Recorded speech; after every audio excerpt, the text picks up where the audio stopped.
Welcome back, everybody, and getting ready for this action. Canada and Brazil elimination match. The losers go home. The winners play Argentina for the right to get into that top 16, where we will reseed everything and have another group stage. So it's a really long route to actually win this tournament, but you can get knocked out so easily.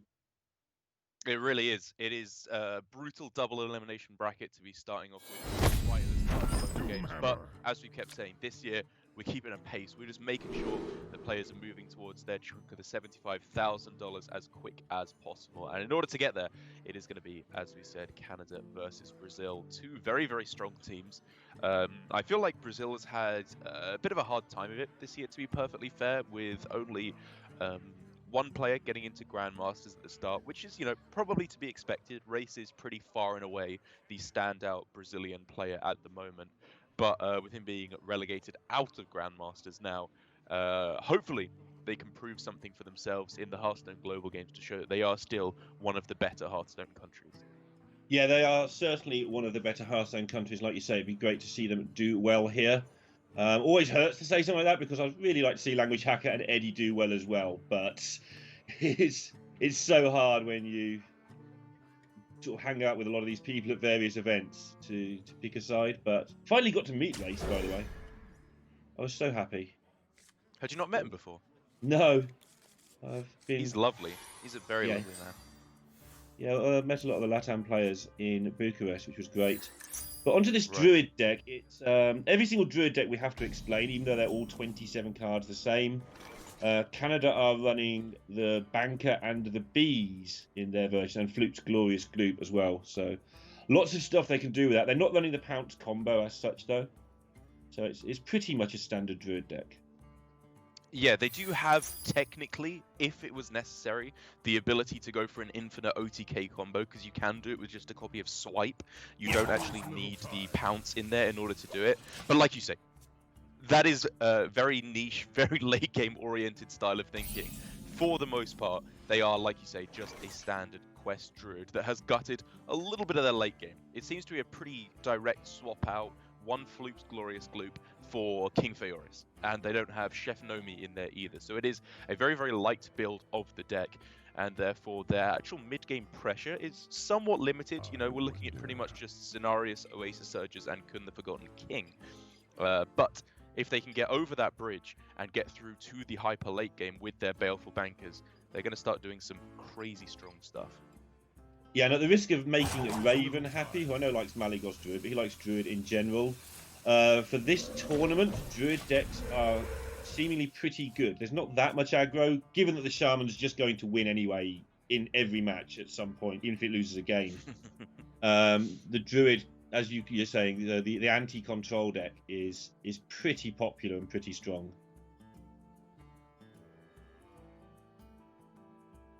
Oh, you feel so helpless playing Druid in the early game, though, when you're getting hit around. Thankfully, he's not getting hit around too hard quite yet. We're looking at no Evolve at the moment, because if Torf was able to find that and we saw a Hare with an Evolve, or dare I say a Mogu thrown in there as well, that's definitely the nightmare for Druid. That's what you really, really want to avoid.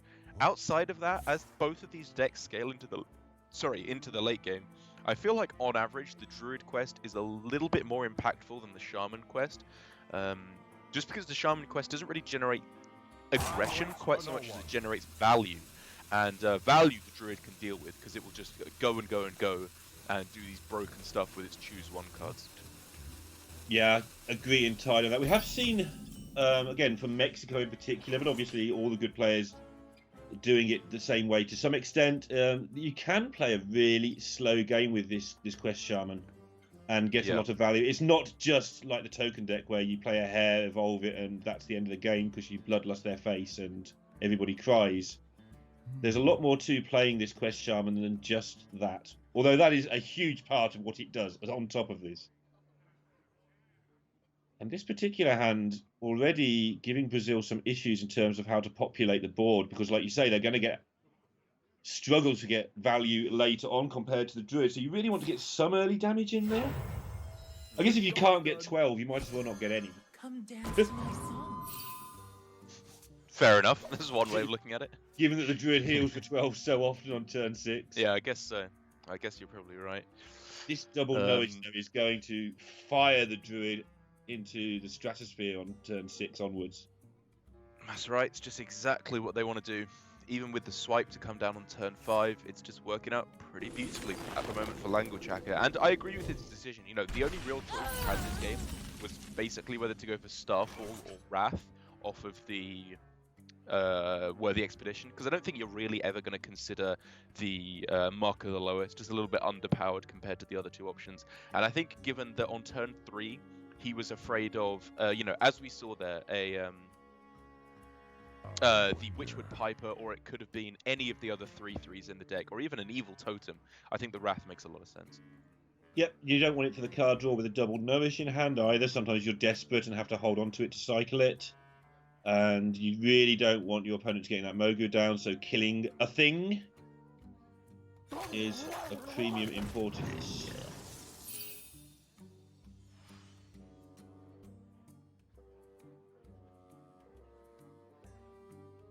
You see by the look on Torf's face just how awkward all this is to him.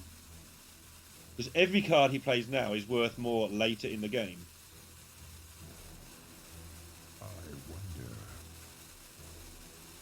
Torf did have a pretty good run in the Masters Tours, getting a 9 wins in Vegas, and then that qualified him for Seoul, where he did well. And there was a point where it looked like he had a chance of being a GM, even though he wasn't in Bucharest, if all the right people did badly. Yeah. I mean, it had to be a pretty significant failure by every American, America's player for him to have any chance of getting through. But he was the front runner heading into Bucharest. If he'd qualified for that and been able to attend, then we could be looking at a very different story here. He could be our next Grandmaster. Yep, and that will roll on obviously next year. More Masters Tours to come, more ups and downs to happen. It's not stopped just because the first relegations have happened. This is going to be an ongoing thing that we're going to have to keep an eye on. And who knows what it will look like in 3 or 4 seasons' times after a set of relegations and promotions. It's a very different kind of funny picture. How it works out. Sorry, well, yeah, speaking of very different pictures, like Language Hacker is kind of the fill-in. In the alternate universe where Torf was able to go through, maybe he would be the GM and Language Hacker wouldn't have qualified through to Hearthstone Grandmasters. Yeah, because of Language Hacker's sort of casting and also doing reasonably in the Masters Tours, it feels like he hasn't been away. But he's kind of had a year of fighting, trying to get back to that Grandmaster spot, and he's put a lot of time into it. We've both taken it for granted because we've been a part of that process, but the behind-the-scenes work that Language Hacker put in to get himself into Grandmasters, having missed out by 1 game last year, has been sort of pretty admirable on his part, and I don't think we talk about it quite enough, in fairness. We've concentrated on the likes of Orange and his hard work, but Language Hacker has been going nuts trying to get in there. I agree. Definitely feels like he is one of the most deserving players in the Americas region to get this spot. But here we go, finally starting to ramp things up here. Quest completed for Druid, 1 away from being completed for the Shaman, and very clearly starting to move towards a Mogu plus Mutate play in order to start dominating the board. Because if he can find himself 1 good 8-drop, I'm talking, Tyrion with the Taunt to protect his other minions, Ironbark Protector, something like that, then all of a sudden, Torf could just be very much in the driving seat. Yeah, they've got the green light to do this. The swipe has gone. And if this gets Starfalled, you'd rather it didn't, obviously.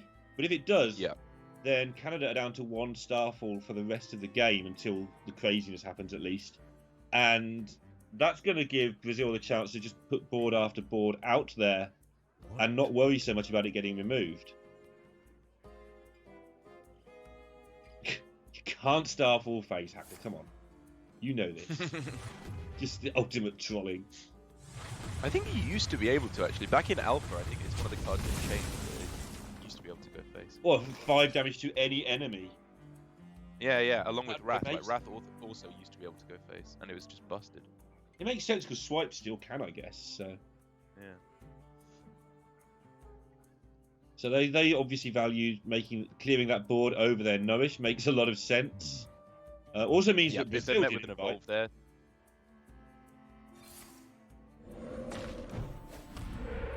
So They're Yeah, going if to that save the wasn't second. involved, I think that was pretty much just lights out. Yeah, you have to play around it just in case. It means Brazil did it right though, because they at least delayed that Noisha turn, which is relevant. Try and get the small edges out while you can, because it could come down to tiny bits of value later on.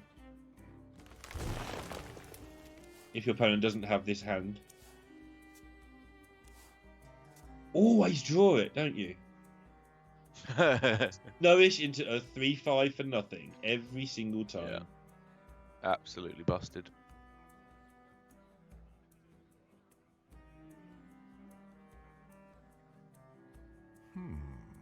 I quite like the design of those cards though, the swing turn cards.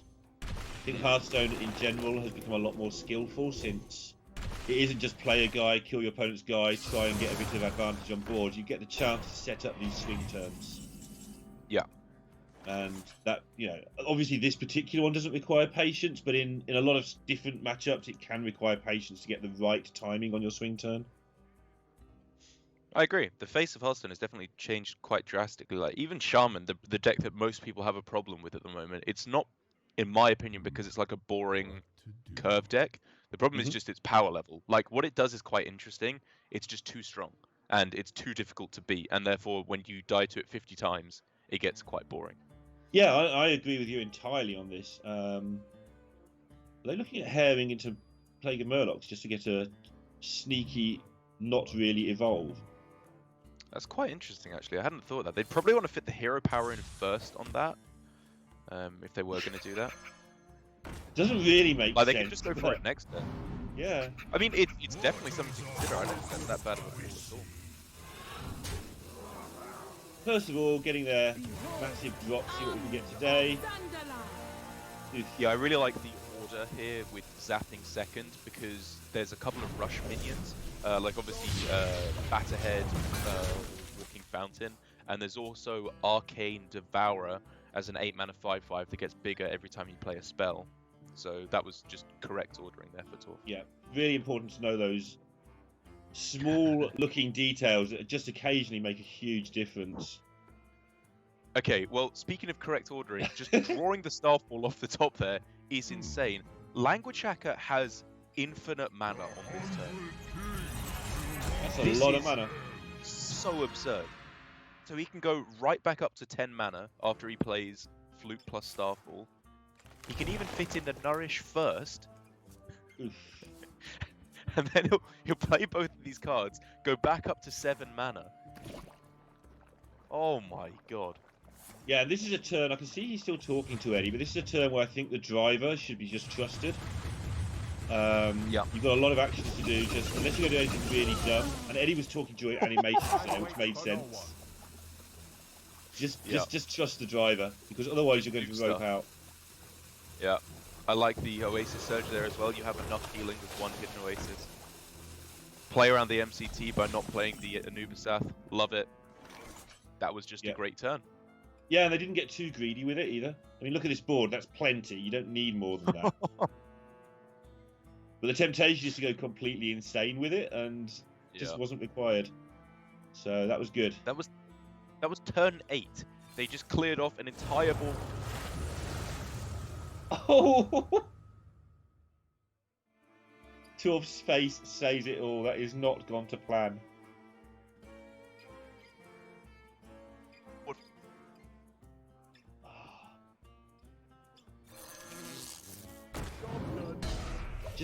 Just because the 4/1s are extra removal, it's not the damage to face. The druid isn't packed full of removal, so giving them 2 extra removals in the form of 4/1 Murlocs is just irritating. Yeah. I mean, it's just all falling apart now for Torf. If he can find himself an evil cable rat or a sludge slurper to go in combination with the Barista Lynchon, then we're looking at something. But honestly, the problem is, even though that's a lot of value, he's just dying like way too quickly, and Language Hacker is not slowing up at all. He still has an incredibly powerful hand. Yeah, and there's the proof he's not slowing up at all. Who cares about getting maximum value out of 12 healing when you can just smack your opponent with a 6/6? Always get confused when the minions don't attack left to right anymore.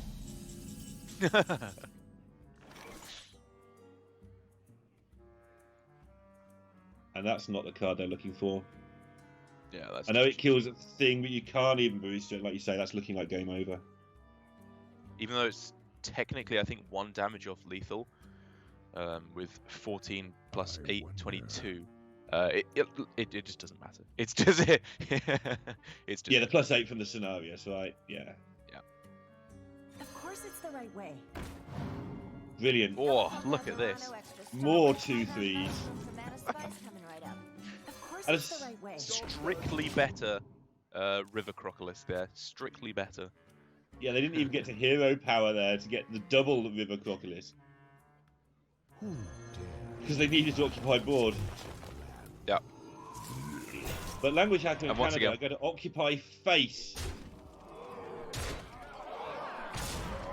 Not technically dead, but may as well be. And I think that's going to be the Shaman taking a swift loss here for Brazil, which is not entirely unexpected. I would say this is not an amazing matchup for the Quest Shaman, especially as their whole hand was basically just screaming out for the Evolve that just never really came.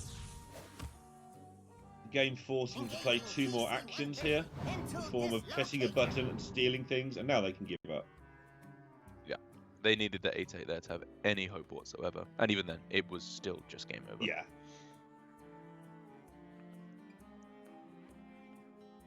Race, who's playing with Torf, obviously. That is one of his trademarks, though. He's just not absolutely certain. And we've seen that stand him in good stead, to be fair, over the years. Absolutely, it's no reason not to at all. Maybe you've forgotten something in your deck which can save you, but it does mean that the first win goes through to Canada, which is, I would say, not the most important of wins, to be perfectly honest, because I feel like at some point the Shaman is pretty likely to be able to get a win through for Brazil up against the Warrior and the Shaman. But actually, you know what? Having said that, maybe that's not actually the case, because I was thinking for Canada that that's a control warrior, whereas obviously that is a Mechathune warrior for Canada, which is a very different matchup. And maybe the value that the Quest Shaman can generate over the course of the game actually won't be quick enough to kill the warrior before the Mechathune combo comes down. So, although I just said it may not be that important of a win, I wonder if for Canada, targeting the Shaman is actually their best strategy, because the Warrior probably has a pretty decent matchup given that it's Mechathune and not Control. Yes, yeah. And also they just have a mirror. The Shaman mirror is obviously very winnable. It's just 50%. If you're wondering why we're talking in terms of maybe matchups for Mechathune Warrior, it's because we haven't seen it very often to know for sure. But I do agree with you. Very true. It should be good. It does have a lot of early game defense. And it's not your typical Mechathune deck. Most Mechathune decks find ways to just draw through their deck and get it over with. It is more of a controlling way of getting to the end of your deck. Obviously, it's playing Acolytes of Pain and stuff like that. But it still sort of hangs in there like a normal warrior for most of the game. And then just does its thing at the end when it's run you out of resources. It's just a different win condition. That's right. Language Hacker here holding on to the Evolve. I agree with this 100%. I think even in the Quest version of the deck, as opposed to the more standard token Shaman that we're seeing in this tournament, against Druid, it's still just far and away the most powerful thing you can do. And you always want to be hitting either Mogu plus Evolve, Hair plus Evolve, or just bunch of garbage plus Evolve. Anything plus Evolve, basically. Turns out Evolve is good. Brazil are playing the Satavar version of this, but they're playing Chef Nomi and Overflow as well. And we saw yesterday how silly that gets to the end with Mexico playing something like 9 Kuns in 2 turns. It was one of the filthiest turns I've ever seen.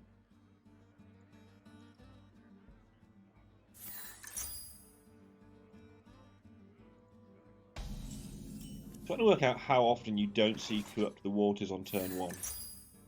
It does happen. It's basically just Evil Totem that stops it. Like, Coin Evil Totem is the only thing you wouldn't play the quest on 1 for, I think. Yeah, because then you've got quest into your Battle Cry on 2 anyway that you just got from your totem. Exactly. Yeah. I do like to make a point of it. I think the play from Race to go Innovate plus the Crystal Merchant instead of just Quest on one with an Innovate, because I think it does a couple things very well. It first of all obviously draws him an extra card, which is quite valuable in exchange for completing the quest a turn later, and also it can test that evil totem very, very well, because if he was just to go Quest Innovate on 1, pass on 2, Crystal Merchant on 3, the potential coin evil totem from Language Hacker has generated 3 lackeys at that point, which is a big, big difference. Yeah, they locked out everything here because they forced Canada to play their Bog Slosher with no friends, and now they can just Wrath that. Yeah, that's right. So very, nice very easily. combo punch there, forcing Language Hacker to play something bigger than he wanted, and now just removing it, and it's cost them some value. And all these things add up massively as the game goes on.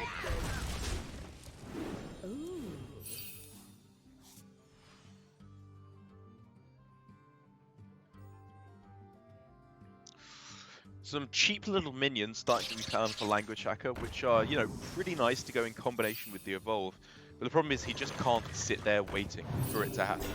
He needs to start playing them out if he wants to be able to start winning this game. Yeah, this was your plan C, right? Evolve anything. Yeah. They're down to plan C already.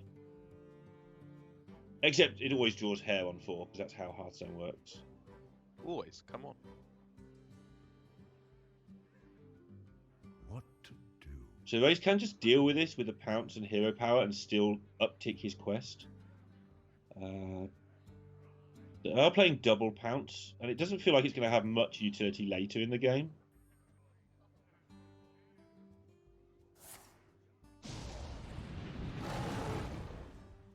Kind of a tough choice there for Race as to whether he should fit in the Ferocious Howl basically just to cycle a card there instead of going for the Hero Power, and obviously leaving up in 1-1 as well. I do like the decision to go for this instead. It plays around Wasp pretty handily, I think, which is a big bonus. And also just the cycling isn't that important when he already has 2 Oasis Surges, which will do a very, very good job. Yeah, Mogu count as well was getting to the crucial number of 3 minions on board on turn 4. Good point. So keeping that under control for an extra turn. And as we just saw in the reverse of this game, if the Shaman can't get much on the board by about turn 6, things just go bad in a hurry. They really do. They really do. The difficulty being that often things are there by turn 6 and things have gone bad already for the Druid.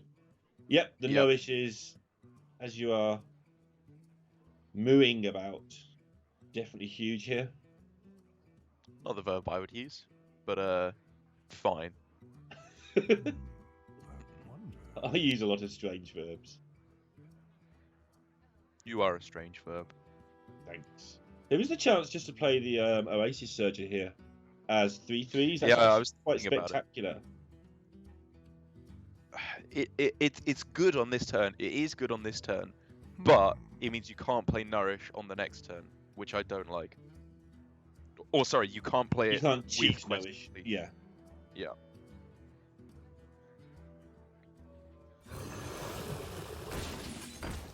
Maybe Race getting a little read here though from the way that Canada have had to play their minions, that actually they're out of stuff.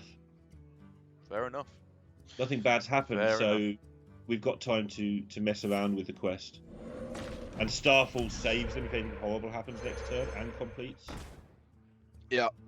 And having seen this matchup twice now on either side for both of these teams, it's got to be said the Quest Shaman has looked incredibly weak both times. Like, obviously this game is not over, but honestly, it's starting to look pretty over in favor of Race and the Druid. It's much harder for the Quest Shaman to draw the silly combo, the Hair Evolve, than it is for the Token Shaman. They don't have the Frog to help them out in troubled times. So they... especially... Sorry, go ahead. No, I was just chuntering about how it's difficult to get both parts of the combo, whereas with Token Shaman, you've got so much better chance of getting that, and that's what you need against the Druid. If you don't get it, like you say, Very both true. these games have shown it just goes bad very quickly. Yeah, just Spirit of the Frog alone would have made the absolute world of difference in this matchup, being able to cycle through to the better cards.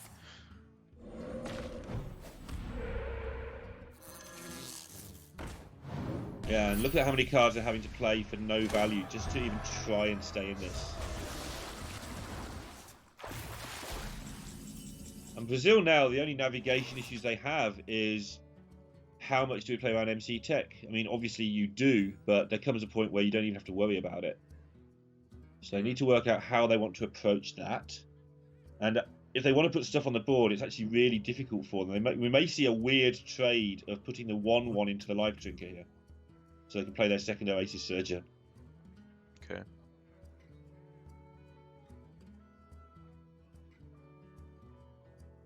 And then just try and get it done with 2 5/5s and a 3/2, given they've got double Starfall and Wrath in their hand. Mm-hmm. Yeah, I guess I could see that. You've got to be cautious not to play around Mind Control Tech too much in this matchup, because like my argument against that would be if they have it on 4 minions, 2 of which are not even that good, I think I'd take that, because later on when you're playing, you know, Kun the Forgotten King, Scenarios, a bunch of Oasis Surges, that's when it gets a lot worse if they have Hero Power MC. Yeah. So I actually like trade. Again, I think for the sake of a 1/1, I would have just got rid of it personally, just because I'd have 13 attack on board. I see what you mean, but I think my argument is almost that like it baits it out. Like if they go for it here, it's kind of actively good for you. Everything has changed though with the pickup of the hair. It's true. Oh, it's a tough turn though. Hey, do you go? Is it? Well, I mean, do you go Mind Control Tech Hair Evolve, or do you go Hero Power Hair Ethereal Lackey Evolve? That's why you leave the 1/1 up. Because the other play was definitely better if you're stealing the 1/1. And Language Hacker is so upset at that.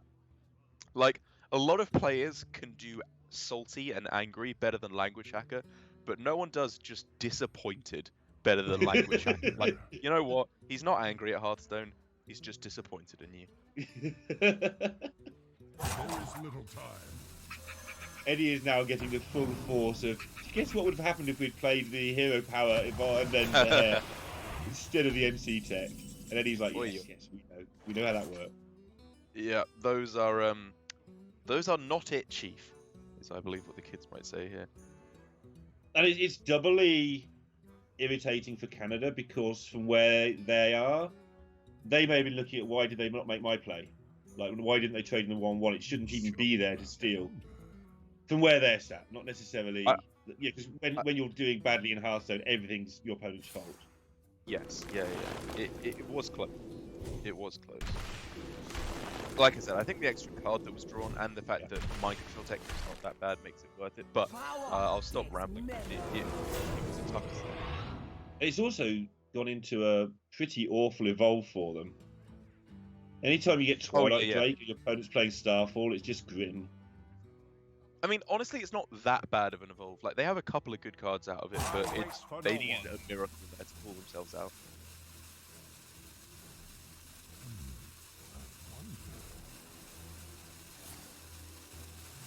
Yeah. They need hair number 2. Otherwise, this is going to end in just as much as a hurry as the first game ended. There we go. Trade. Easy. They did decide to play around Mind Control Tech this time, because they could have traded the 3/2, like they could have Starfalled the Violet Teacher and kept a 3/1 alive, and it would have been exactly the same. But they decided this time to trade away a 3/1, and in this instance, I guess they're so far in the lead anyway that it makes sense to play around top deck MCT. Yeah, plus you just don't want to lose this low T. If you lose a 5/5 Surge or whatever it was last time, okay, annoying, but losing low T could actually change the game. In the world where you lose, that's the world where you lose. But the second hair was, I think, required here, has not been forthcoming.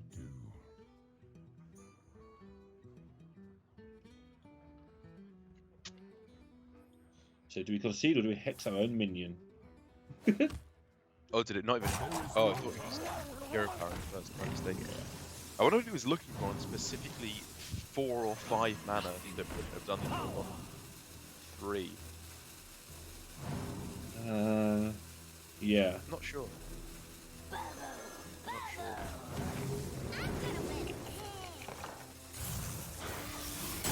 Okay, here comes another evolve. Oh no, wait, of This course needs it to was. be a good one. Sorry, no, it was he was on 8 mana, right? So it was Earthquake that he was looking for. Yeah. Okay. Oh, they Did hit they Shaw evolved. and then end his turn. Yeah, they evolved too late in the turn and forgot that Shaw existed, and that's one of the big ways you get out of trouble as well sometimes. So they did actually hit the one chance to not die on that turn. And ended up dying anyway because they forgot Yeah, to attack in time or didn't have time left over, which is a little unfortunate. But even then, to not rub salt in their Canadian wounds, it I think was probably just over at that point anyway. unlike Impact, who was drinking out of a Canadian mug yesterday. Drinking Canadian tears. I think he was. So that's set up the day nicely. It's 1 apiece in our first match of the day. We're going to take a short break and then we'll get back to you with the conclusion. See who wins this, what I think will be a bit of a thriller.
Canada and Brazil fighting for survival here in HGG, and both Shamans failing to win their first game. That's got to be the first time that's happened this weekend.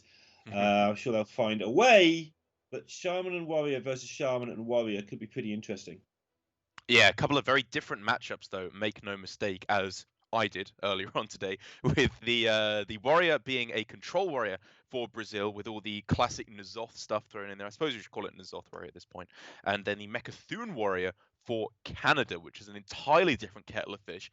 Doesn't even run Doctor Boom. Imagine that, a control-ish warrior deck man itself.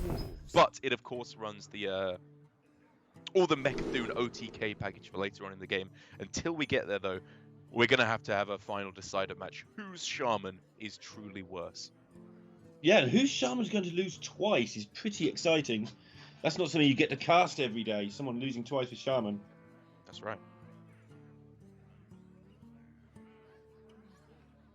And this is a really weird matchup. If you thought the token Shaman Mirror was a bit strange, this one can become very peculiar indeed. Because one side can just win. But when it doesn't go like that, the whole thing becomes a very grindy mess. And the search for the Shudderwock becomes incredibly important.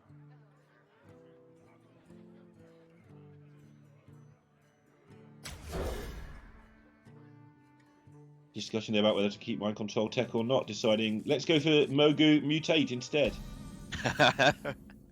Yes, agreed.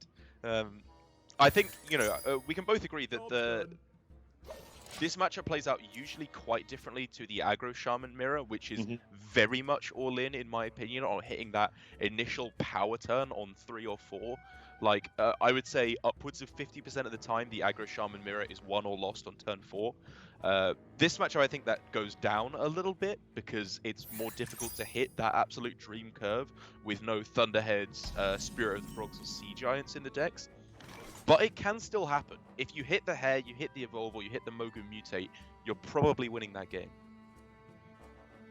And already a big decision here, believe it or not, for Brazil. They have a Mogu Mutate in their hand, so do they want to put minions on the board? Because their opponents mulliganed so many cards, I think that's why they decided to go for it. If Canada had kept some cards in the mulligan, I think maybe you don't, because you're scared of the double Mogu. Even though it's rare, when it happens, you just lose. And this is now like one of those old games where you have to cross out dots and be the last. If you pick up the last dot or cross out the last dot, you lose. Where everyone's counting Mogu numbers. I love that game. I used to play that with my granddad. I haven't thought about that in ages. Oh. Bit of a tough turn here, though, for Language Hacker, because he's got two pretty discreetly different game plans here, right? With the Questing Explorer and his own Evil Totem. One of which in the Questing Explorer kind of plays around what his opponent do. It's more of a disruption game plan, whereas the Evil Totem is more of a proactive game plan, promoting his own win condition in generating more lackeys. And I think I like this quite a lot more, partly because it just gets an uncontested Evil Totem on the board, and secondarily because a lot of the time on turn 3, Quest Shaman plays 3/3s, against which a Questing Explorer trades terribly.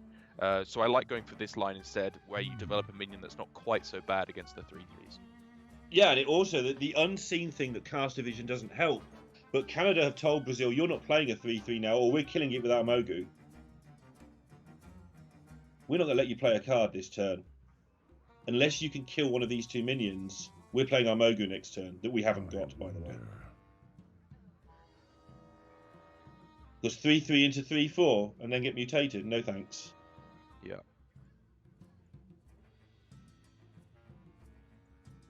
Whereas we can actually see that, obviously Brazil can do what they like here, within reason. Are they considering maybe plaguing just to get rid of the totem, given they've got no other choice of removal here? It's a big commitment. I guess they're thinking about it. That feels so bad, though.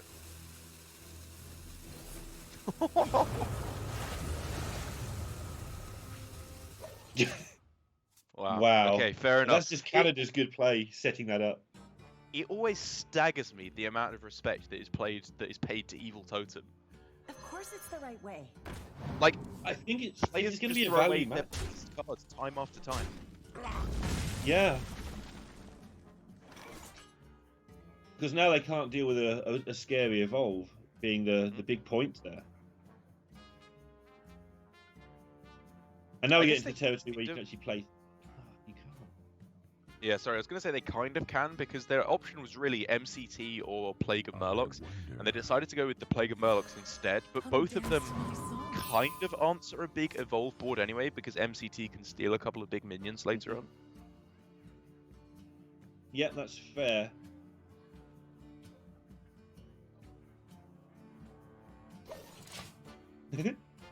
Just consider the mutate on the 3/3 for half an hour, thanks, Space. Yeah, I don't think so. Not on Mogo my is watch. picked up. So we could see a start of the Ethereal Lackey, because that gives the potential for Mutate straight away with the Mogu Flesh Shaper on this turn. It's also just not a bad minion to play. I don't know. I think I quite like it as the first thing to be played on this turn. Yeah, and there's a good chance you want to trade your 2 current minions into the 3/3 anyway. In which case you need to set up a backup board. Obviously, the Flesh Shaper into the 3/3 is ideal if you do pick up a Mutate. Like, I guess they could go for the game plan of just playing Mogu as the first minion, because they don't want to play into MCT and they want to take a value trade, but I think that's a little bit too cautious, honestly. I want to see some of these cards being played out and actually have the win conditions start to move forward a bit more quickly. Yeah, and they're actually going to do the old favourite if you want to play around MCT.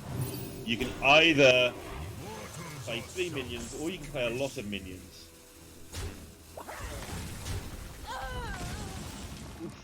Alright, you know what? I think I like this plan. This is not one that I really considered, but because they made... I'd be interested to actually know where they diverted, because when they generated the Witchy Lackey, I think this is actually definitely the way to go, because the fact that they played the Mogu, but didn't value trade it in, means that their Mogu is on the board, ready to be evolved with the Witchy Lackey, but it doesn't die to a Sandstorm Elemental or to a Kobold Lackey that's generated or anything small like that. It's much more sticky, and therefore they are almost guaranteed to be able to hit the evolve on the Mogu next turn.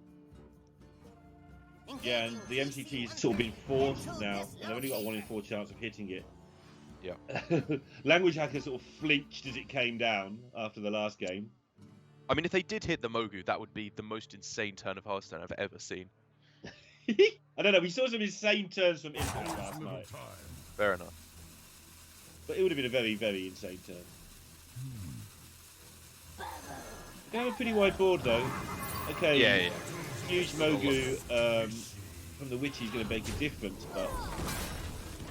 Oh, did they hit Batterhead? Oh, they've hit it. Here! Oh.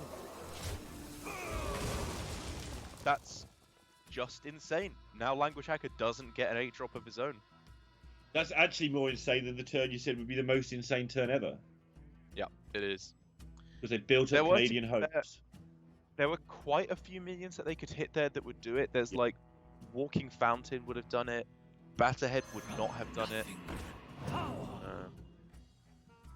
Batterhead's so stupid. It's game over so... Yeah, you're right. I mean, there aren't that many, but it's not a very big pool. That's the point. It's true. There's like 38 drops or something, so it's... I mean, if you can hit 2 of them, it's like 1 in 15, right? It's not that bad. Yeah. And some of the others are fine, because you're not dead if you can't kill their Mogu either. Right, exactly. Like any taunt there would have been huge as well. Not over for Canada though. They have Shudderwock in hand. They have a big hand size, and yeah, they can deal with the Alakir at least. They're not dying on board. They've got the Sandstorm. There's lots of good things here still for Canada.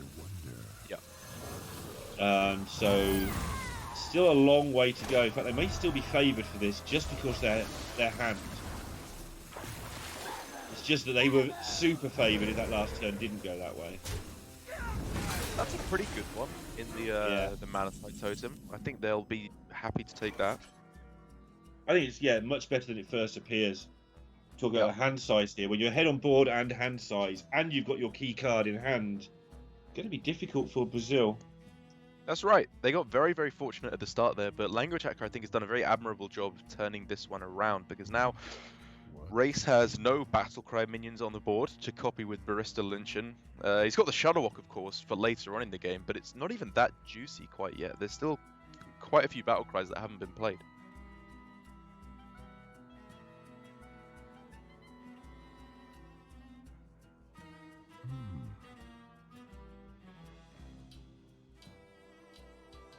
Nothing really stands out here apart from the obvious player life drinker.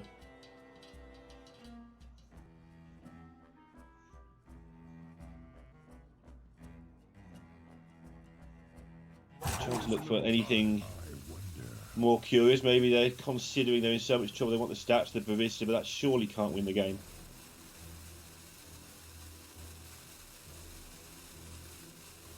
I mean, this seems to be I mean, it's horrible, but it's like Hearthstone ABC. Your opponent can't kill your things with what you can see next turn to start. Right. Oh dear. Ooh, wow, wow, wow. Starting to look very nice for Language Hacker now. I'm not entirely sure if he wants to go for that now. Because it's a little low on tempo, but honestly, he doesn't really have any better tempo options. I think I'd like it. I think I just want to see the Barista on this turn. It's just the strongest too. thing he can play. Just think Yep. how that pans into the Shudderwock. You know your opponent's struggling for stuff.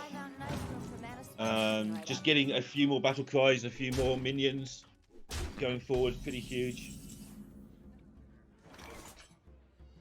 Okay, so Race is on, I believe, 5 out of 6 quest completion, right? So he, yeah.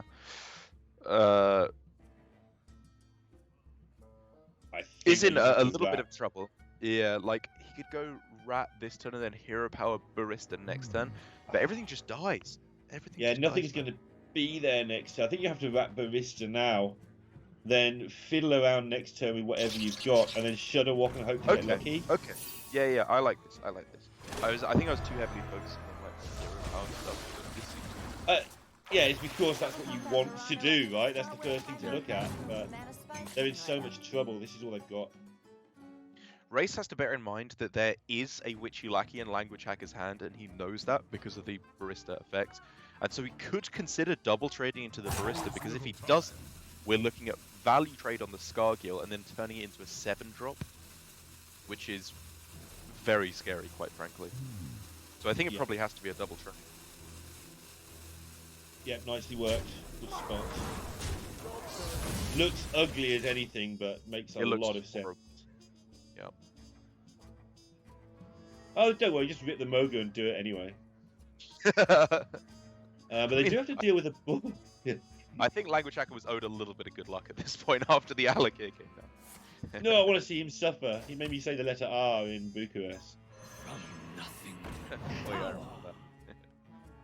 That was funny. It was indeed rather funny. Eureka, Underwhelming, Lightning Storm, sure, that's a card. And pick any one of these 3 you like, they're all good. Yeah, they were all good, yeah. I wouldn't be offended by any of those being picked. Got a handful of lackeys.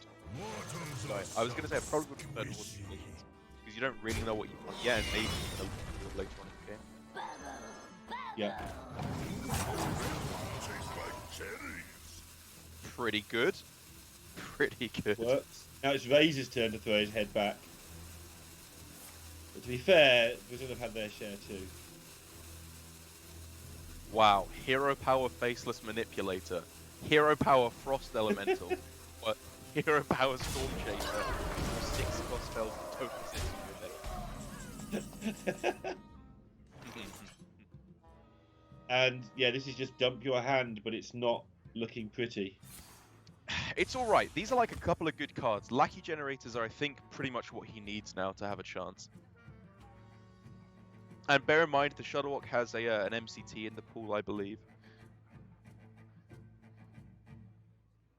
Bloodlust Lightning Bolt is lethal next turn, but there will be a life drinker played here, most likely.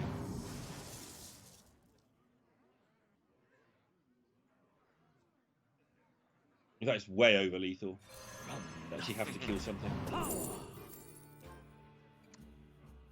Oh That my doesn't goodness. help. Okay, those help. Totemic Smash and Zap. Probably Zap, yeah, just because he's limited on mana this turn. Little time. That can be used to kill off the 8/4. The Goblin Lackey gives +2 attack to the Sludge Slurper. Great, okay. It's a big, big deal because otherwise they were just so dead.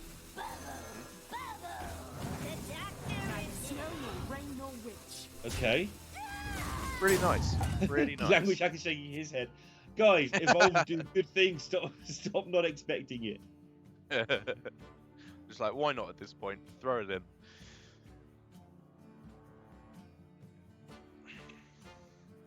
So Language Hacker actually has a very interesting situation here, where if he wants to go for an aggressive line of play, he could just go for Bloodlust on this turn, take his, 12 damage, which brings his opponent down to 14, Then we're looking at Hero Power, Life Drinker, and then Bog Slosh it back.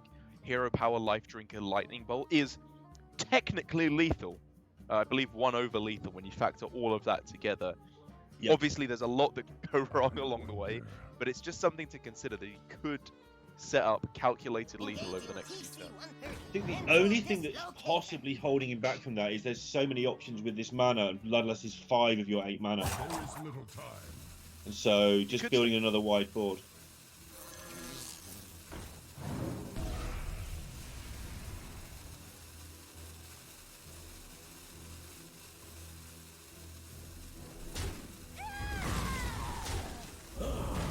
Okay. This allows for Shudderwock next turn. He wanted to Lightning Bolt things, but I think he also wants Shudderwock options. He may not go for it. There's plenty of other good stuff with the Elemental, just keeping your opponent locked down. And they still have the Bloodlust lethal next turn if action isn't taken here. I guess. I'm just not certain how much I like this line. Like, I know that the thing I was thinking about going for lethal was probably a bit of a long shot, so maybe not that, but maybe getting down the Evil Totem instead. Like, just Life Drinker here is very, very slow without the Hero Power thrown in. I mean, Frost Elemental and just hit your opponent and make some stuff was also a big option. Fair, yeah. Just keep them locked down to some extent. But the more minions they have, the more turn. lucky they can get with evolves. That was a tough turn. Yeah, it's a really difficult turn. There is little time. I see your weakness.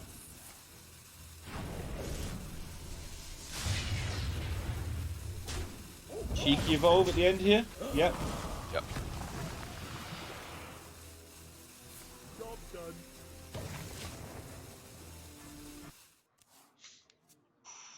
Looks more than good enough for me. Language Hacker now, of course, could just let rip with the Shudderwock, which has a mind control tech in the Battle Cry pool. He's stealing one of these minions. Definitely something to consider. And there we go. Going for it. My jaws that bite. My jaws that bite. Yeah, fill your hand up. You're not probably dying next turn to many things.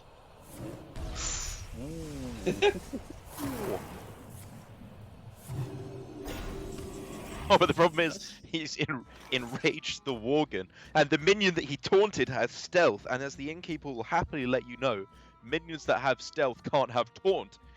Wow. Thanks, And therefore, Innkeeper. look at actually a pretty juicy amount of damage, like 8, 10, 13, 19 damage available on this turn. Yeah, and their own Shudderwock as well, which I also believe has a mind control tech in the pool. I think we've seen a lot of Shaman today, but I think they have got one. Maybe they haven't. I need to get out of the habit of calling it the enrage effect on the Worgen as well, because it's not actually a keyword anymore. I think it's fine. You're right, but you're wrong. It gets the meaning across, yeah. Yeah. It's not a keyword, but it's still a thing that exists. It's an Sorry, English word. word. People know what I mean. Yeah. Yeah. I'm sure. Lightning Storm seems alright, you know, even if it's not clearing off the board here, it's still doing a perfectly acceptable job, I would say, of squishing it up a little bit. Yeah, especially with the minions you have on board, which will trade nicely into the Remnants if you want to go that route. There is little time. Oh.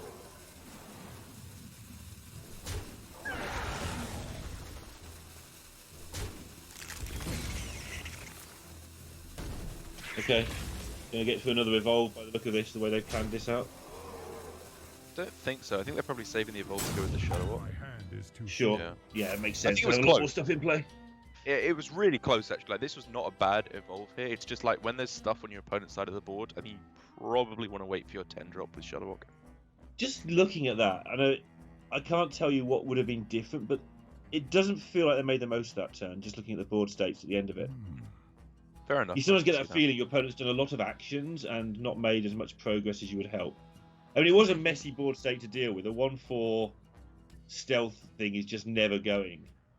Yeah, I do wonder if the Lightning Storm was a slightly better way to go, because it could have allowed Yeah. for some of these minions to trade in a bit more effectively. I wonder. But They it are does, s- of course, deny Shudderwock next turn, and they're probably thinking they want to play Shudderwock as soon as possible. Yeah, they're facing a 9 or 10 card hand as well, so clearing your Yeah. opponent's board and overloading yourself, they're just going to reload the board and you're just going to be in more trouble. So I guess they need this Lightning Storm for 2 turns' time. This feels to me like a Bog Slosher turn. Yeah, on the... I really like this on the Life Drinker, just because health feels like pretty far and away the most valuable resource you can. Yeah. Yeah, that I like Morgan did stuff.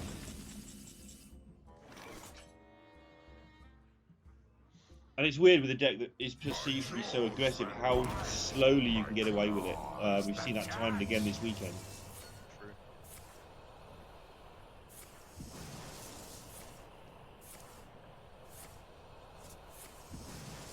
A whole lot of nothing happening here with the shuttle. as well. Yeah.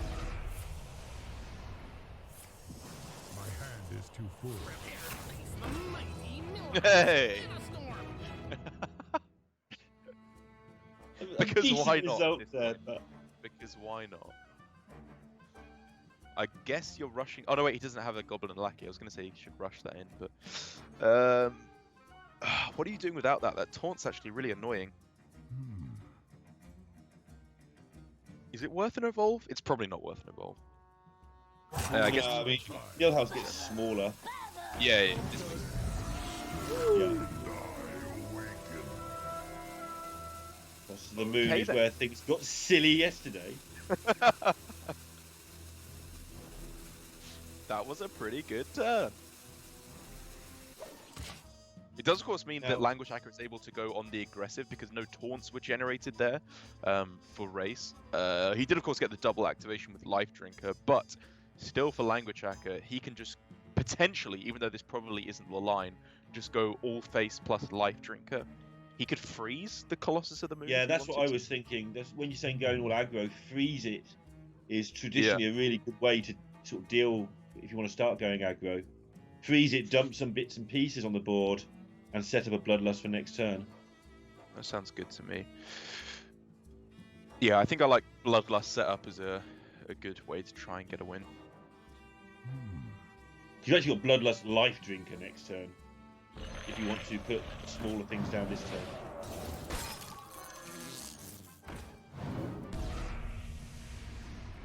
This also works. Your opponents have no aggressive minions at all. Okay, that's fine. Missile launch is fine. Yeah. Kind of good actually, just to kill off the Divine Shield and deal 1 damage to your opponent.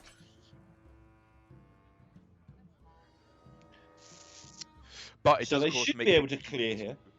Lightning Storm. Yeah, they should be able to. Yeah, it's definitely a clear. Definitely. This goes back to the Lightning Storm they saved on the turn that looked a little bit sad. That's true. That's very true. Which is kind of the payoff for having a sad turn. Yeah. I mean, they don't even have to do that, right? They could just go Hero Power, Sandstorm, Bog Slosh it, Sandstorm. And then Voltaic Burst. And that, I Yep. think, clears everything. With exact mana utilization. It's superb. Overloads quite a lot, obviously, but it develops a much bigger board, which I'm a big fan of. Yeah, and you've still got a 10-10 that your opponents at least have to be concerned about. It's not frozen anymore. Or won't be when that button is pressed at least. Yeah.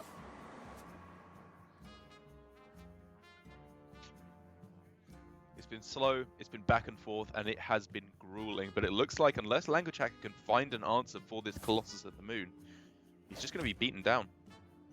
2 days in a row. Colossus of the Moon, MVP. You know. I guess Blazing Invocation's probably better than Mutate at the moment, just because it's more likely to find a miracle outcome. Oh wow, okay. Yeah. We'll take burst. I agreed with you as well. Okay, with Bloodlust, that makes sense to me. It's more likely to be able to clear someone off. Yeah. They're in a hurry though.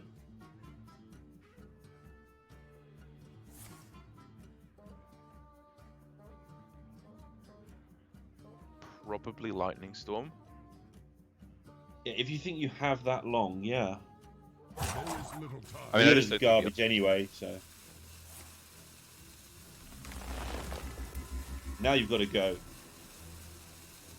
Okay, that takes some damage off the board. That's not a bad card to get. That's superb. I think we required that urgently.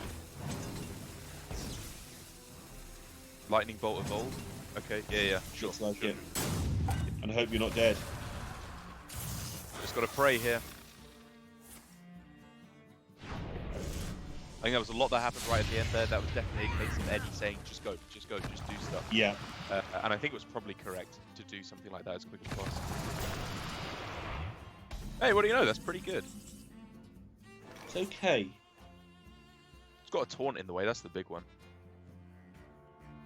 But what we can see If you from could where... get a Bog Slosher on this Voodoo Doll would be huge. I don't think they get another turn that makes sense for the rest of the game, though. I think you're right. I think this board gets wiped, and I think then they're out of aggressive options. Lightning Bolt, yep. This is getting very, very close to lethal now. It's getting close to lethal, it's also close to we clear your board, we put everything we have on the board, and good luck to you. Oh! Wind Fury! Oh my! Yo! Lava Burst? When you haven't done damage. Wow, that is a lot of damage. And we're going to see later, actually, the Argentina deck, they're playing the Token Shaman. They've just gone with all this stuff main deck and cut out all the clutter. They're just playing Lava Burst main and Lightning Bolt's main.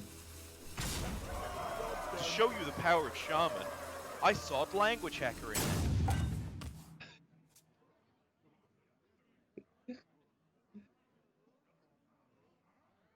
That's just... Yesterday we saw 4 Colossus of the Moons in one game, and this one got a Wind Fury. Play it in our decks, Darab. Never. No, it's I wonder. absolute trash. What, Wind Fury? Or the... No, just playing Colossus of the Moon is just... Oh, right, absolute the trash. Wind Fury's interesting on ladder Dance to my song. in some decks. It's absolutely useless in constructed when your opponent's expecting it, of Like my course. invention. Well, that was the thing, is that Hunter Ace told me to put Wind Fury in my aggro Shaman deck when I was playing last month. And I'm pretty sure he's full of it, because it was not very good. Yeah, he's doing the Hunter Ace thing that you've told us about. But he's just switcherooing and everyone's going to believe he's right, even when he's Little not. time.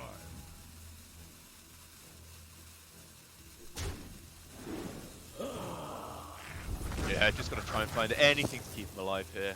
That's not it. That's just going to be game. Like you're saying, they really need to find a way to get that doll back in their hand. They give it up, and they lose twice. And it is match point to Brazil, who have N'Zoth Warrior remaining, I believe. Yes, they do. And that's a pretty big distinction to make, because while this was, 1-1 apiece, it was both their Shamans left over and they both had their Warriors left over afterwards. I think it was a much more important win for Brazil to take there than it was for Canada. If Brazil had lost there, I would say that Canada are in a fantastic position to take the rest of the series, because they would only have to win with their Warrior in 2 matchups that they would have available. Whereas Brazil there, if they'd lost that... when they lose with their Shaman there, it still allows Canada to just go with this matchup right here, which is Quest Shaman up against N'Zoth Warrior, which is, for all intents and purposes, a very favourable matchup for the Shaman. Yeah, it's quite hard to play, but when you're playing at this level, you do just see the Shaman incredibly outvalue the Warrior a lot of the time. Which makes no sense at some points.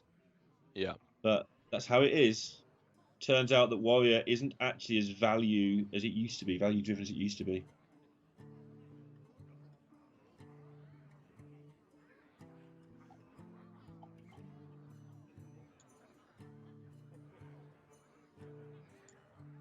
So I enjoy watching this matchup. I don't know if it's because I'm a little bit crazy or something, but watching how the Shaman develops everything. And it has to be different every time, because it's like 2 decks in one to some degree. It's quite interesting. Yeah, I think it's a very interesting matchup because it's very favored if you're playing correctly as the shaman. If you're messing things up, you are not going to have enough resources to win. Just a reminder, this is Global Games. These are teams playing. So Race is talking to his Brazilian teammate Tor. Languishaka is talking to his Canadian teammate Eddie. It is Brazil versus Canada. Just to address some questions there. All countries are played in pairs this year in Global Games.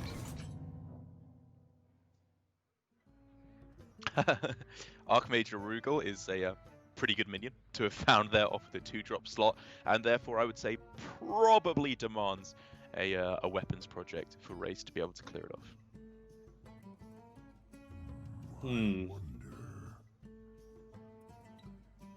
Is he really considering not playing weapons project here? I would love to talk to Race sometime about some of the things he considers. Right. I mean, I have no issue with players and teams using all of their time, but Race in particular seems to do it in the strangest situations sometimes. I'd just like to know whether he's planning future turns or whether he's talking about what he's doing after the match. Or... So did you see that ludicrous display last night? How about them Yankees?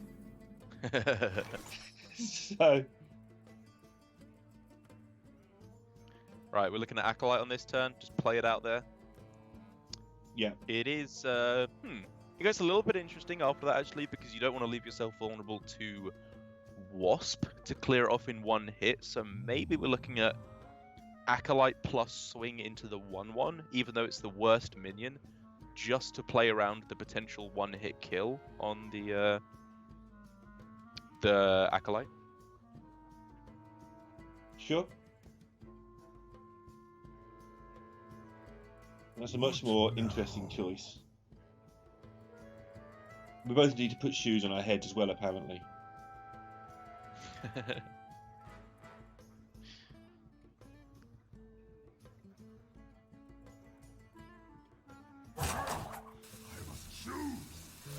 Yeah. Ho!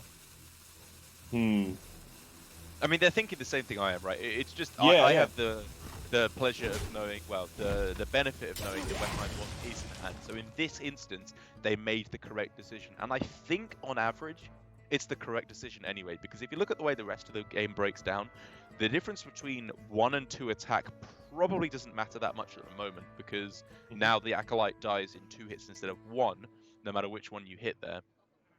And also they have Warpath and the Restless Mummy, so probably anything left over, whether you hit the 2/2 or the 1/1, probably ends up dying to all your stuff anyway. Yeah? Yes, it was a 5-head play. 5-head play.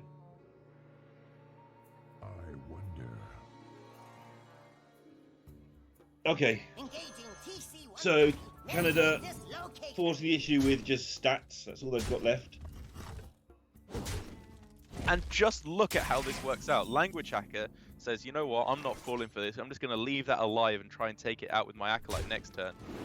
Whereas Race now, I mean, he had the possibility, and I was kind of expecting it to just see double Warpath on this turn, because double Warpath trade was a gorgeous clear that drew him 2 extra cards.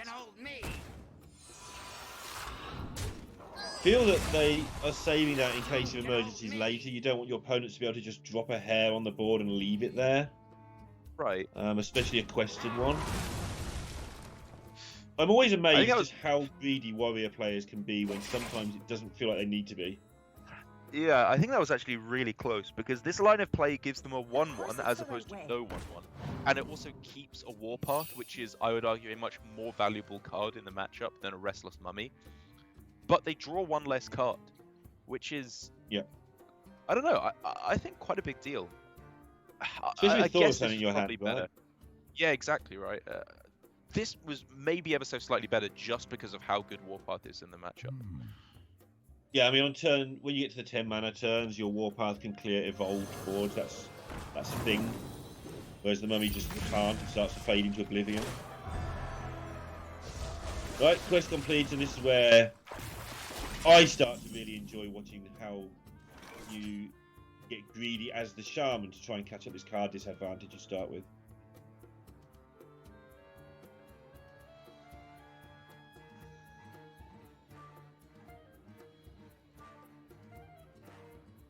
So what are the options here? We're obviously looking at a potential for just coin Thaurissan that could be uncontested from where race is at, and honestly, I think there's actually a pretty good chance that it is uncontested. We've seen 2 Sandstorm Elementals now, right? Which is the primary way of dealing 1 damage in the deck. There's no lackeys in hand, so that means the lackey themselves can't kill it. The weaponized wasp can't kill it. I think I like coin Thaurissan. And of course, trade the weapon. Trying to find a sneaky play that preserves the coin, then play the Thaurissan, and then you've got a coin with a reduced hand for later on. I'm sure you can find such a play, but I wonder if he's at least having a look for that. Yeah. I mean, obviously, again, like you said, I like him using his tongue. I like him trying to find alternate lines of play. But like I said, just there's so limited options for the shaman to actually be able to kill this off that I think it's worth it. And now things start to swing the Warriors' way for at least a while. Which is a weird thing to say, but the shaman can sort of get back into it.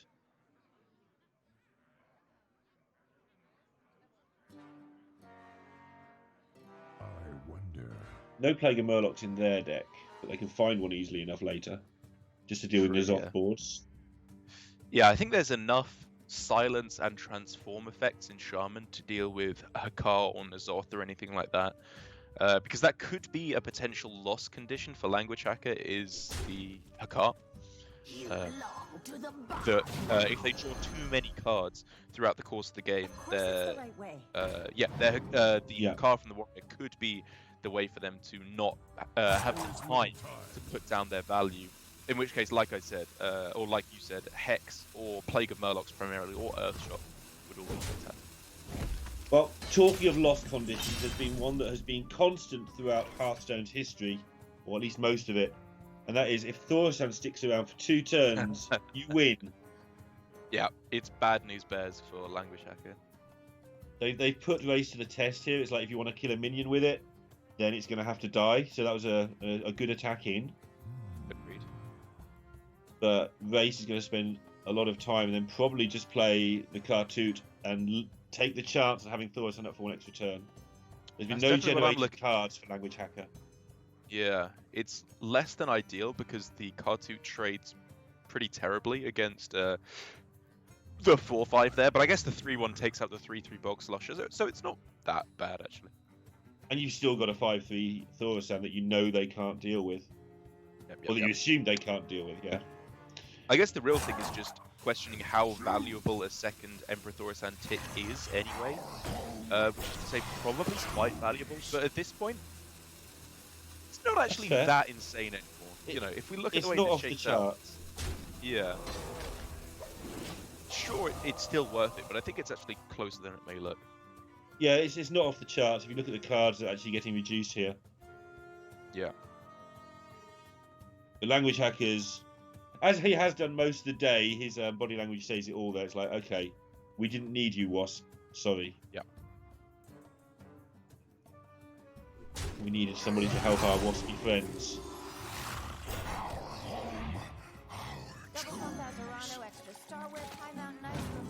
And this time, I think we will see this Thaurissan just get used up. Agreed.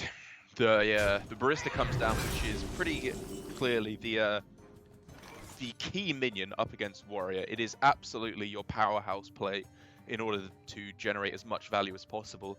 Language Hacker did not hit the minions you want to hit, like Kobold Lackey is very good, Life Drink is fantastic, Weaponized Wasp is fantastic, or just any Lackey generators. But it does mean that with 2 Bog Sloshers, he can bounce a lot of cards back to hand and potentially just hit lethal over the next few turns with Life Drinker, Bog Slosher, Life Drinker, Bog Slosher, Life Drinker. Sounds like the less popular original draft of the Hokey Cokey. Yeah, that one wasn't a big hit for some reason. So now they're deciding on whether they really need another Thorasan reduce, and I think we talked about it last turn that it wasn't that important. Seems even less important this time. Obviously, if you can have it, you might as well, but the Ziliax play just looks so clean if you are willing to trade in your Thorasan. Unity, precision, Yeah, there we go. Yeah, this exact play. But those are the times where I think Perfect spending your time Ziliax. is good. Like that play they would have seen in a millisecond, and then the rest of it is like, well, how good is this second? If we get another Thorasan reduce. Yeah. But you're not It's looking just to the play best any of way those. to play any turn-based tactical game, be it Hearthstone, chess, another card game. It's just you find the best play, and then you spend your whole time doubting yourself and trying to find if there's anything better. Yeah. And the difference the important thing is sometimes you are right to do that, and when it does come off, you can change an entire game because of it. Exactly. But you've got to have that mental build to be able to do that turn after turn after turn. Some players can, some can't. Sure. I imagine Casey sitting there for 75 seconds every turn, wondering whether to play an obvious turn. He would go insane. Right. Of course it's the right way.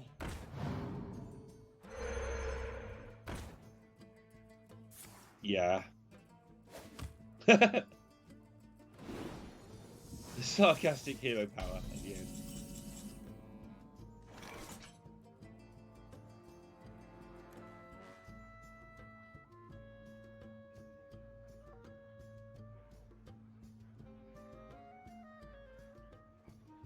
Yeah, your life drinker comments a minute ago are quite interesting, actually. Because obviously they've sort of lost the ability to make it really good now, but the Warrior's in that weird part of the game where it can't do anything useful. Like develop a Harrison? I mean, that doesn't sound great. It sounds absolutely rancid. Hecklebot Brawl? Or is it just time for the big boy himself, Hakar? That's what they seem to be looking at. It's a bit of a tough spot because it introduces an element of randomness into the game that you don't really want to be there usually. But, if you're unfavored to win a game of Hearthstone, you want to introduce as much randomness as possible because maybe that will go your way. It's just as equally to go your way as their way, which is better than unfavored. Yeah, it's weird to be talking about this as unfavoured with the start that Brazil have had, but it can swing back so rapidly. It's probably just going to get worse and worse for him. From nothing, power. Plague of Murloc seems good. Not necessarily for right now, although you could definitely do it right now. Get rid of Hakar. Or save it for the N'Zoth board. So they've got to assess how long they think this game is going to go. As to whether they're playing now or later. And I think it's going to go long. You belong to the bomb. Meaning they want to keep it for the N'Zoth turn if possible. So they should go trade, then value trade, then plague. Or were you saying they should save it? No, I'm saying they can consider saving it. I mean, getting rid of Hakar is obviously huge. But they do now have to deal with N'Zoth at some point. Pretty good. Yes, you're right, they do. But I think I can agree that the most important one is just dealing with that Hakar, which is now dealt with. It didn't even die, so N'Zoth can't bring it back. It's been transformed, so even better than a silence effect.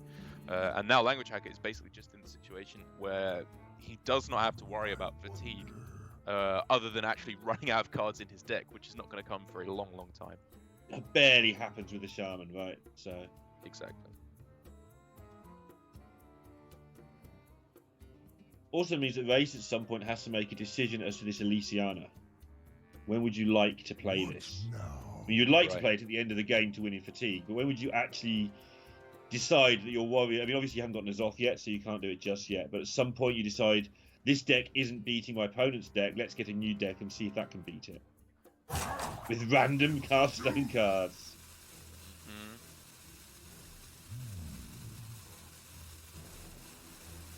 So yeah, the plan seems to make sense. Get your Death Rattles played and find N'Zoth. Kind of what they've got left. Yeah. I think the real skill here for Race is going to come in the form of how you value your threats versus your removal. Like, should he just hold back on playing any threats at all from this point on in the game?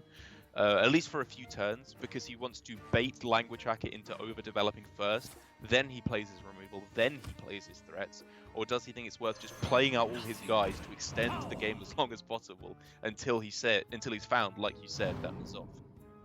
It's a tough spot. Yeah, I think he's got to take the chance that N'Zoth comes quickly, so get threats out there. And I think I agree. I'd be amazed if Elysiana's not played, and soon-ish, not before N'Zoth, and probably a couple of cards after that, but sooner than you would expect. I think he may have to take a punt on Elysiana, all depending on what's left in his deck, obviously. There is little time.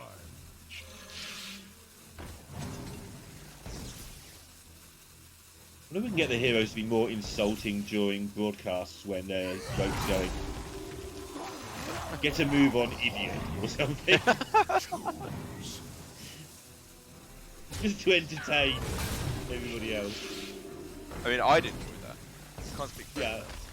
It doesn't seem fair, but it seems hilarious.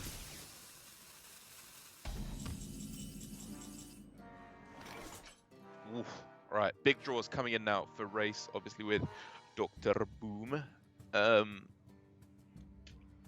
It's probably a little bit too much damage to go for it on this turn. Like, chunking 13 with a bunch of mystery spells in hand that could be Bloodlust, Lava Burst, Rock Biter Weapon, Wind Fury, Lightning Bolt. There's so many damage spells that Shaman has access to. That I think you probably have to take the turn removing him. And you don't need, because you have 3 removal spells in your hand, you don't need to take the chance, I feel. Like, if you've got 1 removal spell here, maybe you just lump out Boom and hope for the best, and then use your 1 removal spell the turn after and try and get the tempo that way. But I think you can force Canada to have at least 1 more effort at threatening you before you drop it. Just because your hand is composed. Yeah. He's just dead. Is he?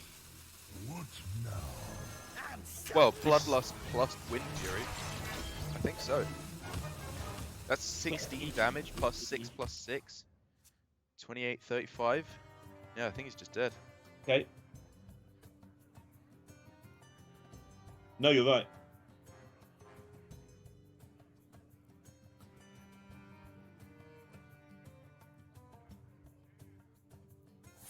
$16, 22, 28, 33. Yeah, he's just dead. That's right. Yeah, it's brutal for Race. He's really expecting to survive there, which is a very safe assumption to survive.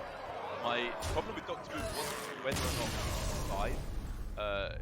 It was just a take. Obviously, this was an out there scenario. This was far and away the nightmare for Race there, but I think it was still just a little bit too much damage to chunk on that one turn. It probably should have been a removal turn, in my opinion, there.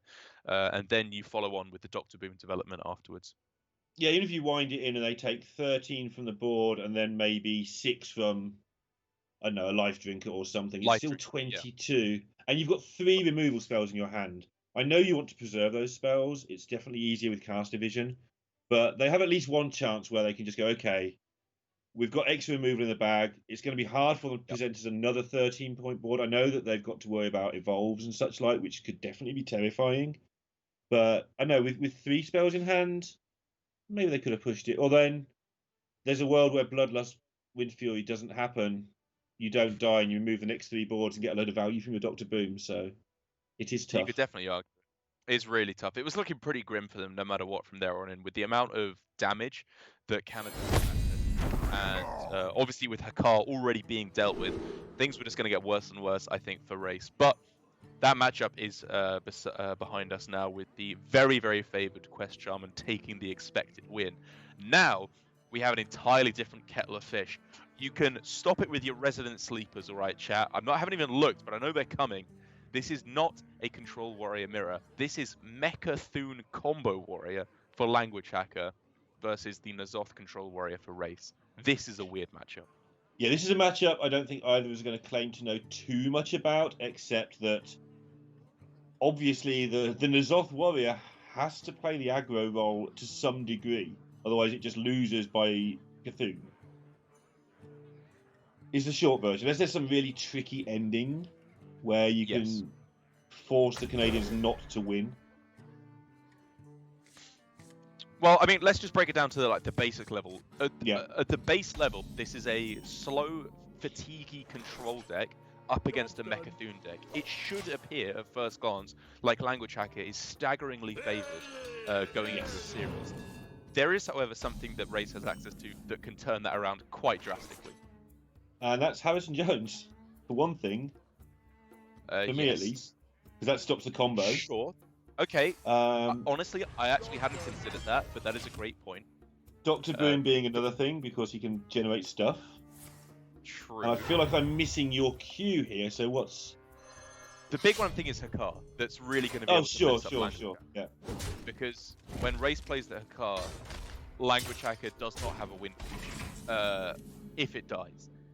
Language Hacker has no silence or transform in the deck either, so if Hakar can be found for Race, he's looking to be in a very, very good spot. Yeah, the reason I missed that is because I think Hacker he doesn't draw huge amounts of cards, but I feel that he does have access to cards that can fill his hand and then just not worry about Hacker. So that's going to be the battle. When to use your battle rage, maybe, to fill up your hand, for instance.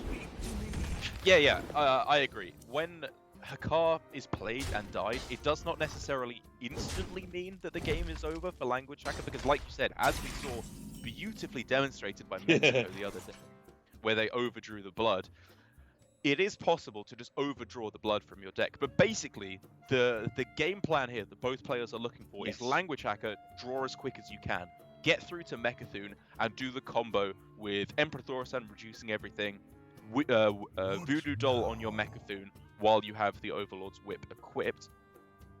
Race, on the other hand, is trying to kind of tempo, if he can, get a little bit of pressure on the board, but much more likely, find Hakar. That is how he tries to win this game. Yeah, and then the fundamentals after that is you start going to the second layer. It means that if Race can have the board so that Language Hacker can't do the 10 card overdraw, because you'll have to play something to challenge the board, in which case you start taking that damage as well. We're going to see at some point a play for the board made by both sides. Very and possible. That doesn't really favour either of them. Obviously it favours N'Zoth, but forgetting that, because that takes time to set up, they are both playing a lot of the same early game cards, the ones that you want to just have lying around on the board.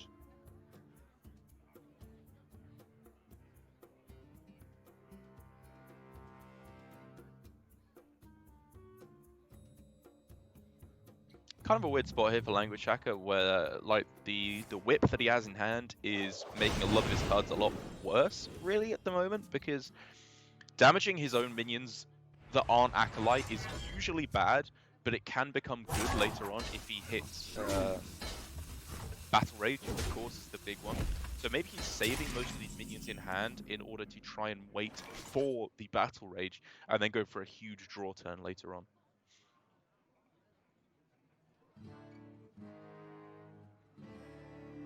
Something else that Language Hacker is doing that I think is quite smart is he has equipped the whip as soon as possible, and he's swinging down to 1. The downside of that is potentially he may need to swing with the weapon later on, and he won't be able to without destroying it. But what I think is the more likely outcome of this is Harrison only draws 1 now for Race for a good while. Yeah. And he is going to go for it. Meaning the second whip is the interplay here. But he'd love Language Hacker to have to use the second whip, but like you say, that's just not going to happen a lot of the time. It's worth pointing out as well that the whip is not 100% crucial to the combo, because the combo is, again, for those of you who are unaware, you bring Mecha'thun down to cost 8, you bring the Voodoo Doll down to cost 2, and then you go Mecha'thun, Voodoo Doll, and the whip destroys the Voodoo Doll all in one turn, which means that you win the game, because Mecha'thun dies with nothing on your board, hand, or deck, once you've drawn your entire deck, of course. But you can reduce the cost of Shield Slam with Emperor Thaurissan as well, if you have more than 1 armor. So, assuming that Language Hacker can keep his armor total above 1 at the late stages of the game, he doesn't necessarily need the whip. So, Yeah. While Race can disrupt his game plan with the copies of Weapons Project left in his deck, Language Hacker still has alternate game plans. Now explain that to Zephyrus. He's not going to get that. I would like these cards. Come on, Zephyrus, give me all this nonsense. Would you like Animal Companion? No! I wouldn't.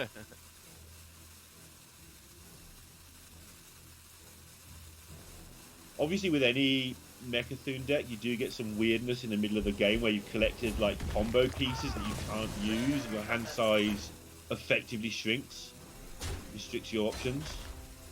Right. But already you can see how difficult this is going to be for the N'Zoth deck. Shield Slam just coming down nice and quick there for Language Hacker. It's kind of surprising, I suppose, but at the same time, you know, if they're going to win the game, they have to draw their entire deck anyway. So the second Shield Slam, which they might need for the combo, will be drawn by the time they go for it. So fine, just get it down.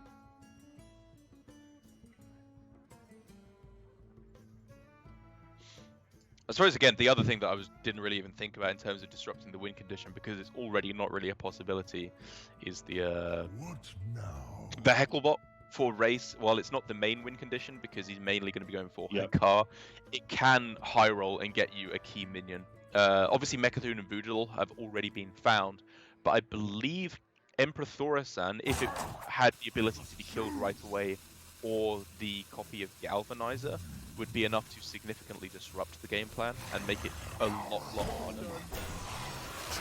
So I think a lot of the time as well now, we're going to see Brazil take even longer than usual because they've got to work out Battle Rage prospects every single turn. True.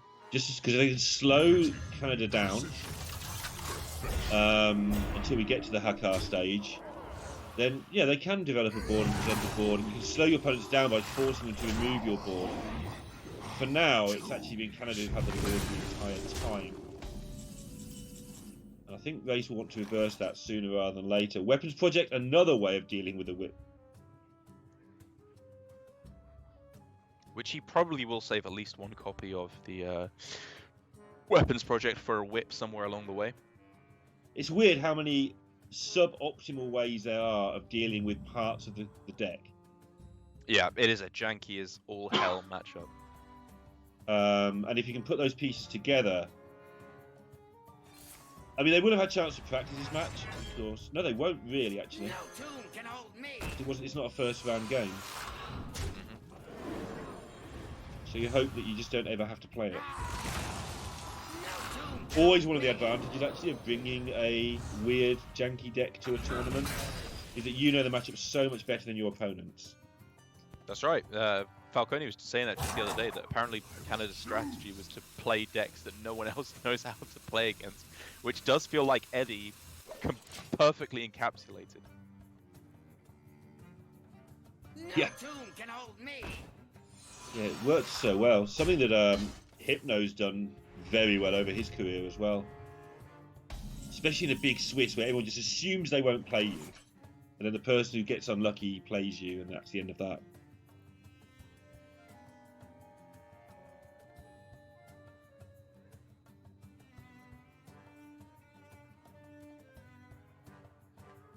And this is a game where you're not thinking too much about the current turn, although obviously that's a thing you have to consider. Yep. You're constantly worried about the last 3 or 4 turns of the game. Race has a plan. That was a hand rub. Yeah, that would give Mr. Burns a run for his money in terms of evil hand rubs. Torf just said something and Race really liked it.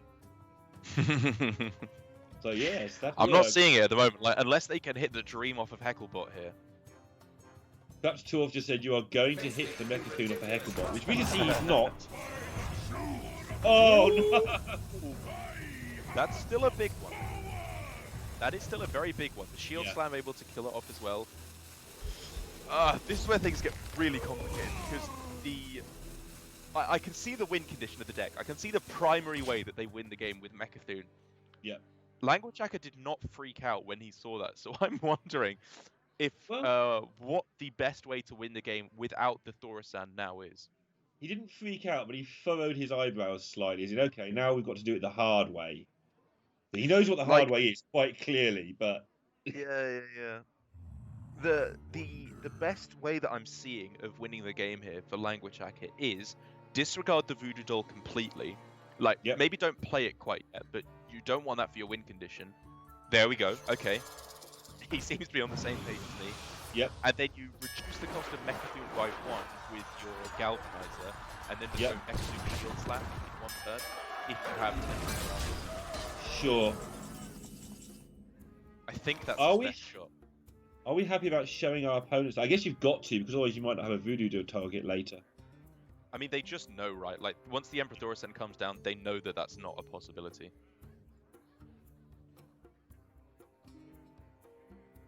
I would love to know if Zephyrus ever fetches you anything we would deem useful.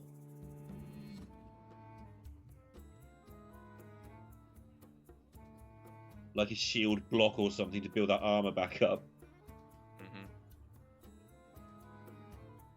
For this exact matchup, obviously Zephyrus always finds something useful, but because Zephyrus has no chance of understanding this deck, some of the generic options aren't going to be very good. So, would you like to draw 4 cards? No, I wouldn't. Yeah, you kind of want to slow down. Right, there we go. Dr. Boom finally coming down, which is honestly great news for Language Hacker. Anything that doesn't threaten his armor total is fantastic news. It's exactly what he wants. Doesn't threaten it in the short term, but it does threaten it over the course of... The reason I was saying Dr. Boom might be important is because now they can find minions that can actually attack. There was the possibility there to go for Zephyrus Warpath in a Rage to draw 2 cards guaranteed that turn. I agree it's probably more valuable to save Zephyrus for an actual good card rather than just throw his effect away. Yeah, I mean, there's going to be some stuff. I mean, even a Twisting Nether after an Azoth or something might just end up being okay. Right, exactly, yeah. Not the best example, but you know what I mean.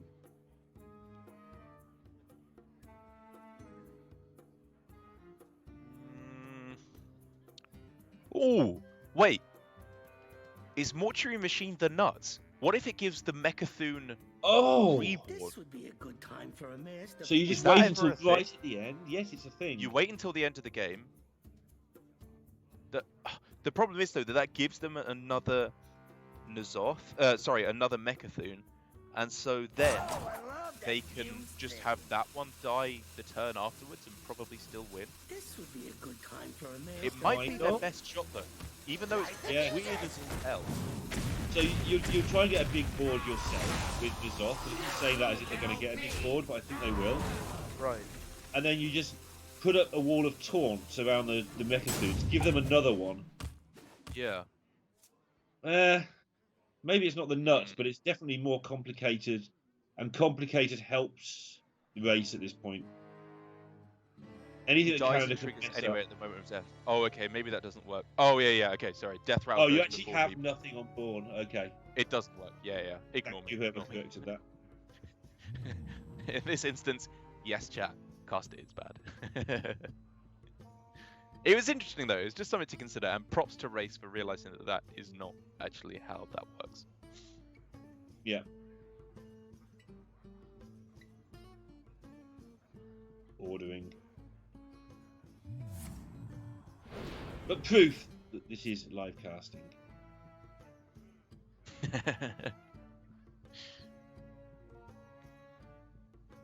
Oh. I must choose.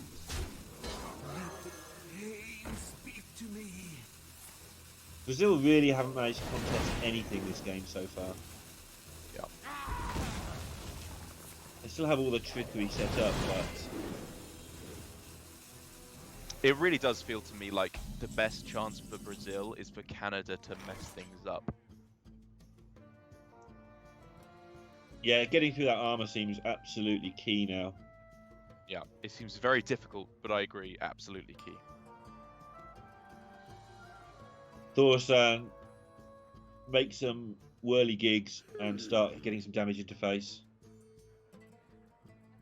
1/1 whirly gigs. Oh, he's looking at the Plague of Wrath briefly there as well to deny the card.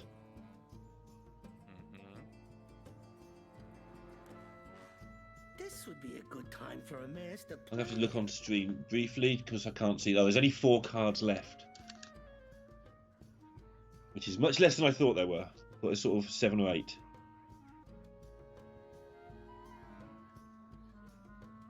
Oh, I love that fuse thing. So yeah, that's all too slow. Okay then.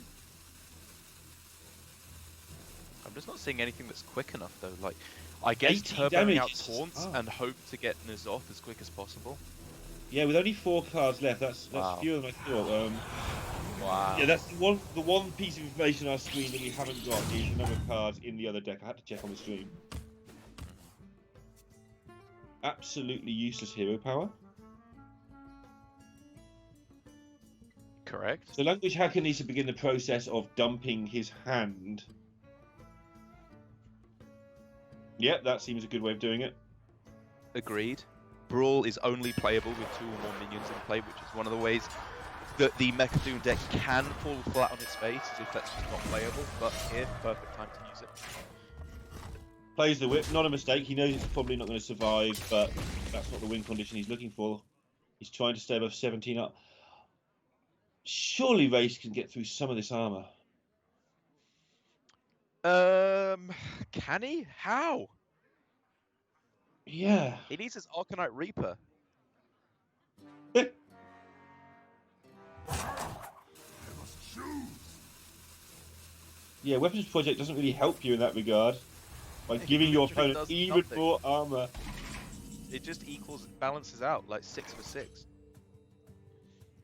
Yeah, and even worse, like those 3 turns, you've got to actually attack and stuff, and it's slowing you down. It just gets rid of the whip, but we've decided that's not really relevant. It's relevant, Yeah. but it's not the point they're looking for. I mean, well, yeah, sure. Looking for Hakar then is the only thing he can do. That'll get rid of the armor. Correct. And, well, more importantly, it will mean that Mechathune Death Rattle could never activate because there's always cards in deck. Yeah.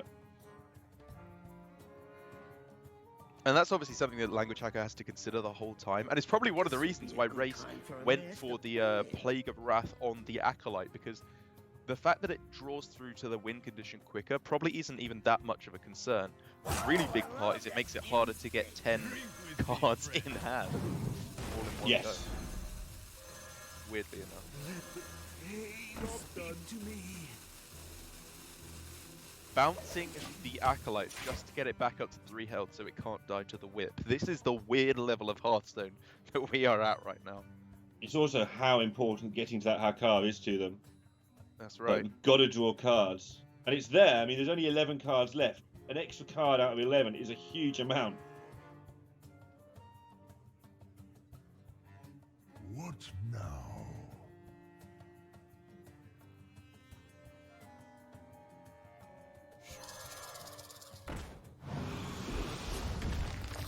Feels sensible.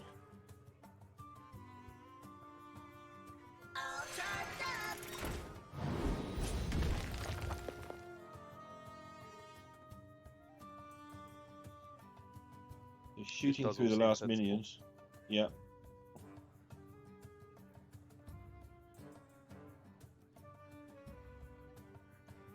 I think these calculations also are Hakar based. This is mad. I guess the big thing for Language Hacker as well is that if he... Wow, okay. I was going to say if he saves Zephyrus for the whole time, then as soon as Hakar comes down, he will be given Hex, I'm pretty sure, Yes, in order to deal yeah. with the Hakar, because it's a big minion with Death Rattle. That's what I was thinking, I must admit. But Yeah.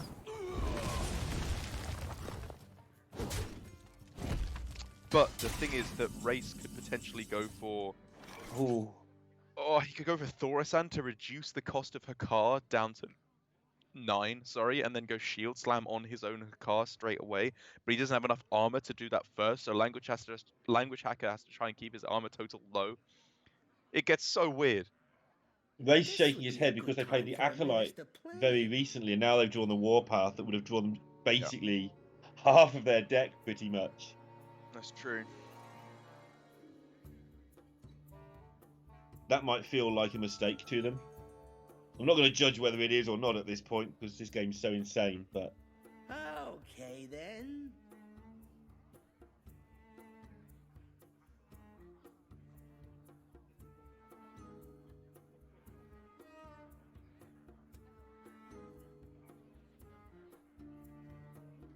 Oh, I love that fuse thing.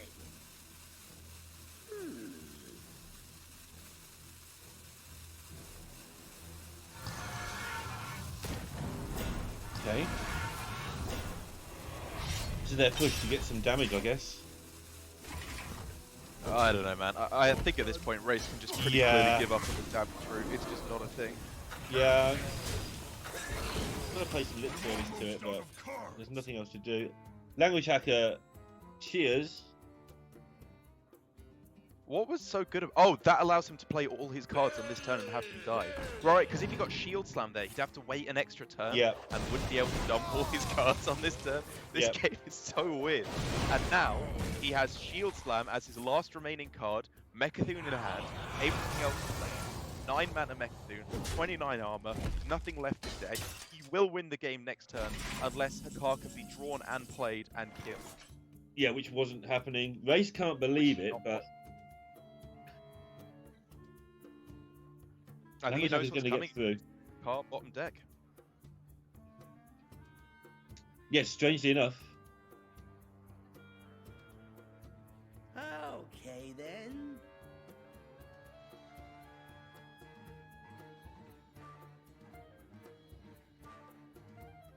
So Language Hacker just has to not mess up any ordering, and he wins. Yeah, there's no generation he can do on this turn because he doesn't have any draw, and he's got the wrong hero power that makes no difference. Ziliax makes no difference. Giving a weapon makes no difference. Yeah, Weapons Project was the thing that you would want to do, but like you say, it makes no difference. It's just over. Oh, I love that fuse. And Race, you know, he's trying to find if there's any way Language I can mess up, but he got there. The Mechathune Warrior that's been a bit of a sticking point, to be perfectly honest, for the Canadian team thus far, is finally able to do that.